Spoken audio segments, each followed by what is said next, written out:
Imagine eating cotton candy while standing directly above a 3,000-year-old blood altar. Yeah, or waiting in line for a roller coaster, completely oblivious to the fact that the concrete beneath your feet is actually built over a forgotten World War II massacre site. Right, and that is exactly what millions of tourists do every single year when they visit Ocean Park, which is, one of Hong Kong's most famous theme parks. Welcome to this deep dive. Thanks. I'm really excited to get into this one. Yeah, so our mission today is to unpack a massive, honestly densely packed stack of historical research, articles, and field notes focused entirely on the ground right beneath those roller coasters. It's such a compelling piece of geography. It really is. It's a single, completely unassuming 282-meter peak in Hong Kong's southern district. It's called Long Shan, or by its English name, Brick Hill. Right, and for the vast majority of people today, this spot is just the mountain behind the theme park. But the sources we're looking at reveal that this specific piece of land holds 5 staggering layers of buried history. 5 layers? Yeah, 5.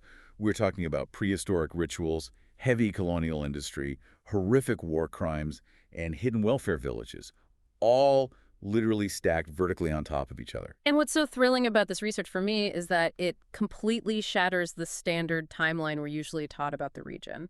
I mean, you literally walk over thousands of years of human triumph and tragedy just to, go look at a marine exhibit. Yeah, that spatial irony is exactly what we need to analyze today, because our goal here isn't just to list off historical trivia about a mountain, right? Right. We want to understand the mechanics of memory. We really need to look at why certain histories are polished up and heavily marketed to you, the public, while other, much darker realities are systematically erased, defunded, and just paved over. Okay, let's unpack this by starting at the very bottom layer of this historical cake, because long before there were theme parks, long before the British arrived in 1841, and way before there was even a concept of Hong Kong as a global financial hub, we have the Bronze Age. Right, so we have to dial the clock back roughly 3,000 years. During that era, the area around the Pearl River estuary was home to the ancient Yu, or 100 Yu tribes. And they were mostly coastal, right? Exactly, predominantly maritime coastal communities. They relied heavily on fishing, gathering, and very early agriculture. And right here on Long Shan, they left behind this astonishing artifact, these really intricate rock carvings. Yeah, the research files describe these carvings as having spider, meander, and spiral patterns.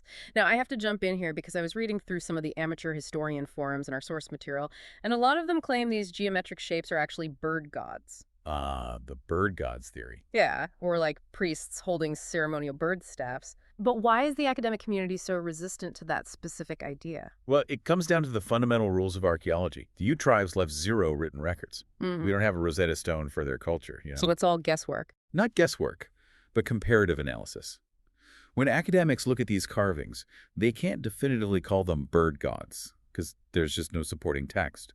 So instead, archaeologists look at the geometric patterns on these rocks and compare them to designs found on Bronze Age pottery and bronzeware from across southern and northern China. Oh, I see. Yeah, and the consensus is that they likely represent tribal totems or deities. Yeah. And the flat rock area right in front of the carvings was almost certainly an altar for community rituals. But the location of this altar is what I find just so bizarre. I mean, almost all the other prehistoric rock carvings in Hong Kong, like the really famous ones at Big Wave Day, they're right on the coastal headlands. Right, they face the water. Exactly, they face the crashing ocean.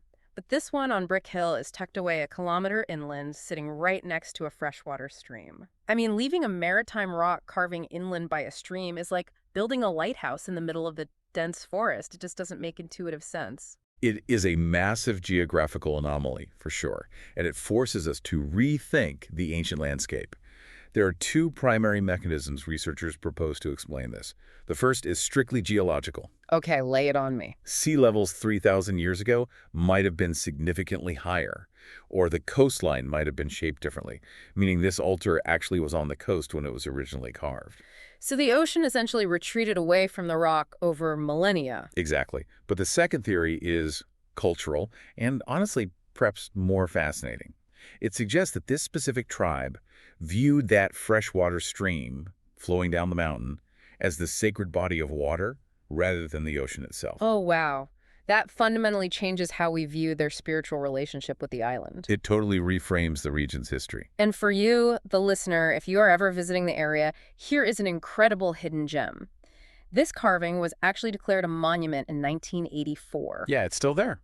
It's still there today, sitting quietly by a stream at the foot of the hill, but it's heavily weathered, poorly marked, and completely ignored by the massive crowds heading to the theme park. It's just the secret 3,000-year-old altar hiding in plain sight. Which perfectly illustrates how physical proximity to a massive tourist site does absolutely nothing to guarantee historical visibility. That is so true. So how does a sacred 3,000-year-old stream become an industrial powerhouse? Because that brings us to the second layer of our deep dive. Have you ever wondered why this place has the aggressively industrial English name Brick Hill? Well, the name is entirely literal. Fast forward to 1889, right during the peak of the Victorian era, the Hong Kong Brick and Cement Company moved in and set up a massive factory right at the western end of Deepwater Bay, literally at the foot of this exact hill. Wow. Yeah, and they were churning out machine-pressed bricks, fire bricks, heavy drainage pipes. Wait, I have to stop you there.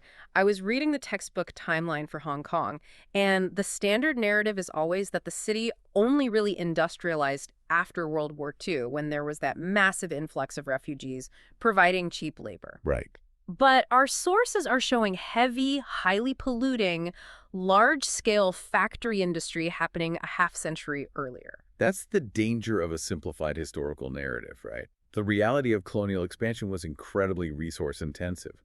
Victoria City, the main British settlement, was expanding rapidly and they needed raw building materials. Makes sense. By 1896, this brick factory was absorbed by the Green Island Cement Company. And this wasn't some small local kiln. This was a sophisticated cross-border colonial capital network. Right, because Green Island Cement originally started in Macau, right? Yes, started in Macau, expanded to Hong Kong, and pulled resources from Guangdong.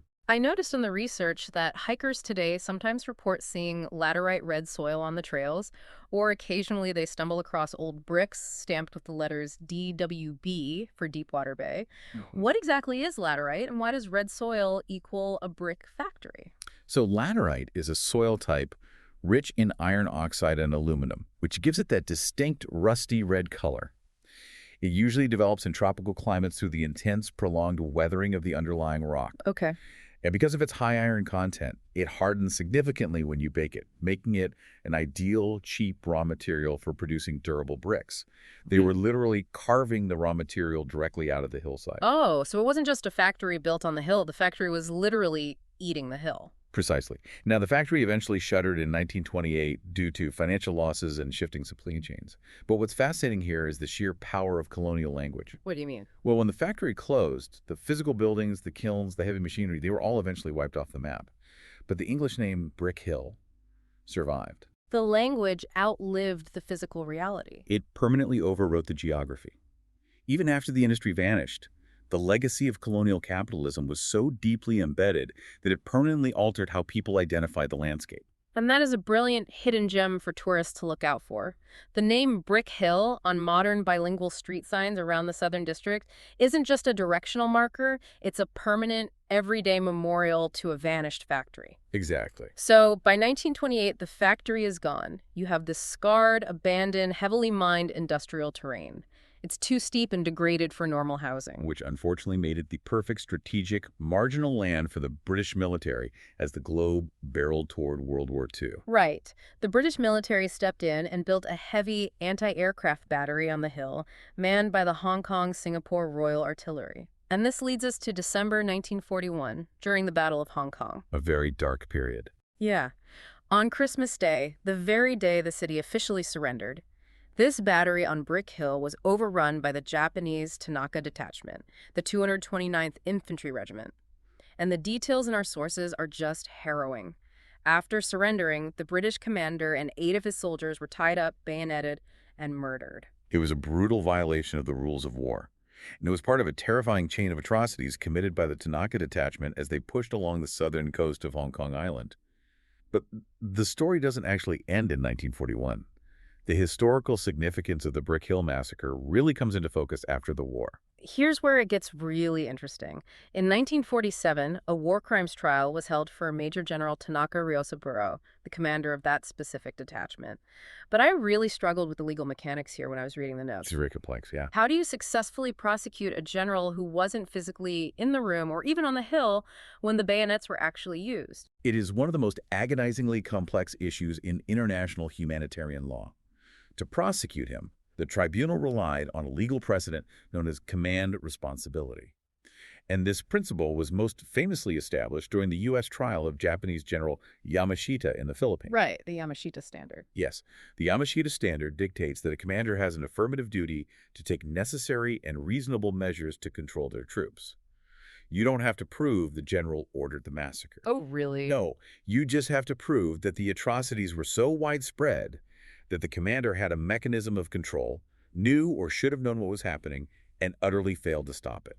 So it's basically prosecuting the silence, the lack of intervention? Exactly. And General Tanaka was found guilty on charges related to the murder of POWs, including the men at Bud Hill, and he was sentenced to 20 years in prison. Wow. But the trial also exposes the brutal difficulty of proving war crimes, because in that same trial, Tanaka was actually acquitted of another horrific massacre at the nearby Silesian mission. Wait, how does that happen if the command responsibility standard is in place? Because the surviving eyewitnesses from the Silesian mission gave conflicting testimonies about which specific Japanese unit was actually present. Even when there was absolutely no doubt a massacre occurred, the rigid burden of legal proof in a courtroom can sometimes fail the victims. Man, that's heavy. And for anyone visiting the area today, this history adds an incredibly heavy layer to the landscape. Brick Hill is part of this forgotten Southern massacre route. Yes. If you go to nearby Wang Naicheng Gap, there are official memorial trails and plaques. But the Brick Hill Battery, it was completely demolished in 1975 to make way for Ocean Park. It was literally erased for entertainment. But here is a truly haunting hidden gem from our sources. If you look very closely today, right between the Ocean Theater and the Pacific Pier inside the paid theme park, there are still physical remnants of what experts strongly suspect to be those wartime bunkers. Yeah, the concrete is still there. And there are zero historical plaques. Nothing. Millions of families eat snacks and walk past a 1941 war crime scene to go watch sea lions. It's a profound spatial disconnect. But that specific logic, the government using Brick Hill as a geographic rug to sweep things under, that didn't stop after World War II. Which brings us to our fourth layer, the 1960s and 70s. Following the trauma of WWII and the subsequent Chinese Civil War, Hong Kong experienced a massive, overwhelming influx of refugees. The social services of the city were stretched completely beyond the breaking point. Absolutely beyond capacity. So the colonial government panicked and looked to the margins of the city. Right, the western slope of Long Shan, this steep, difficult terrain. It became a hidden cluster for the city's most marginalized people. In 1967, the Nam Long Hospital opened. It was Hong Kong's first hospital dedicated entirely to cancer patients, and it later became a real pioneer in palliative end-of-life care. Then, right next door in 1968, an international Catholic order called the Sisters of the Good Shepherd opened the Mary Cove Center, which was a residential facility for vulnerable, at-risk young women. Yeah. And nearby, they built the David Trench Home for impoverished elderly citizens. It's almost like the city was sweeping its most vulnerable people, the terminally ill, at-risk youth, impoverished seniors, under a geographical rug entirely removed from the wealthy downtown core. It is a striking spatial arrangement. But what this cluster truly reveals is a highly specific funding mechanism that really defined colonial Hong Kong. Academics refer to it as the half-official, half-charity model.